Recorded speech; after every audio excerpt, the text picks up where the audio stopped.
गुजरी है सारी दिन की गद्दारों के साथ। ये शेर मैंने इसलिए पढ़े, मेरे हिस्से में जितने मिनट आए हैं मैं कोशिश करूंगा कि 5 से 7 मिनट में अपनी बात रखूं।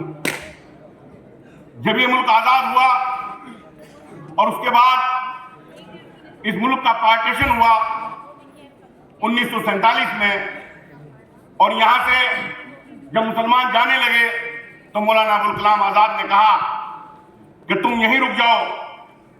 तो मुसलमानों ने उनसे सवाल किया कि हमारी हिफाजत की गारंटी क्या है मौलाना। उसके बाद पंडित जवाहरलाल नेहरू साहब आ गए और पंडित जवाहरलाल नेहरू साहब ने कहा कि आप यहीं रुक जाओ। लोगों को उन पर यकीन नहीं हुआ। गांधी जी ने कहा तो मुसलमानों ने सोचा कि एक बुजुर्ग आदमी, एक लाठी लिए हुए आदमी जो अपनी हिफाजत नहीं कर सकता, वो हमारी हिफाजत क्या करे। उसके बाद एक शख्सियत आगे आई जो वंचित समाज से थी, जिसने विलायत से पढ़ाई की थी, जो बैरिस्टर था, उसके हाथ में एक किताब थी। वो उस किताब को लेकर आगे आए और उसने कहा कि तुम यहीं रुक जाओ। मुसलमानों ने सवाल किया कि आपके हाथ में क्या किताब है, आप कौन हो? उन्होंने कहा कि मैं भीमराव अंबेडकर हूं और मेरे हाथ में जो किताब है ये भारत का संविधान है। ये संविधान तुम्हारी हिफाजत करेगा, ये हिफाजत करेगा तुम्हारी मस्जिदों की, ये हिफाजत करेगा तुम्हारी खानकाहों की, ये तुम्हें अधिकार देगा इस सरजमीन पर नमाज पढ़ने का, तुम्हें इबादत करने का, ये संविधान तुम्हें अधिकार देगा। इस संविधान के अंदर ताकत है कि तुम प्रधान से प्रधानमंत्री की कुर्सी तक पहुंच सकते हो। ये संविधान तुम्हें न्याय देगा। तो मुसलमानों को उस पर यकीन हो गया, बाबा भीमराव अंबेडकर साहब पर यकीन हुआ, इस संविधान पर यकीन हुआ और इन्होंने यहीं रहना पसंद किया। उसके बाद मेरे दोस्तों आगे सफर बढ़ता है और वो दलितों की आवाज उठाते हैं, पिछड़ों की आवाज उठाते हैं, वंचितों की आवाज उठाते हैं और अपनी पूरी जिंदगी इस मिशन में गुजार देते हैं। और आखिर में आकर के जब आखिरी वक्त आता है तो बाबा साहब कहते हैं कि मेरे मिशन को तुम आगे बढ़ाओ या ना बढ़ाओ, लेकिन इसे पीछे मत कर देना, इस मिशन को कमजोर मत कर देना। और उसके बाद उस मिशन का झंडा जो शख्सियत उठाती है वो शख्सियत है जिनका आज यौम पैदाइश है, माननीय काशीराम जी।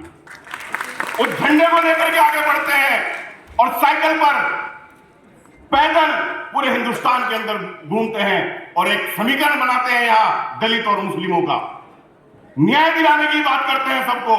लेकिन मुसलमानों के कुछ सत्ताधीश जिन्हें डर ये था कि अगर इन्हें माननीय काशीराम जी की बात पसंद आ गई, अगर इन्होंने इनकी बात पर अमल कर लिया तो हमारी चमचागिरी खत्म हो जाएगी, हमारी कुर्सियां छिन जाएंगी। और वो पूरी जिंदगी संघर्ष करते रहे। उसके बाद सफर आगे बढ़ता है तो मेरे दोस्तों मैं भी अपने सफर को समेटता हूं और बात बहुत नजदीक आकर करता हूं। अजमेर के अंदर हमारे एक दलित भाई कुछ दबंगों से तंग आकर ओम प्रकाश नाम के वो आत्महत्या करते हैं और आत्महत्या करते वक्त जो अपनी बात लिखते हैं उसमें वो लिखते हैं कि जब मेरी चिता को अग्नि दी जाए तो मेरी चिता को अग्नि एक ऐसा शख्स दे जो बाबा भीमराव अंबेडकर और काशीराम के मिशन को आगे बढ़ाने का काम कर रहा है।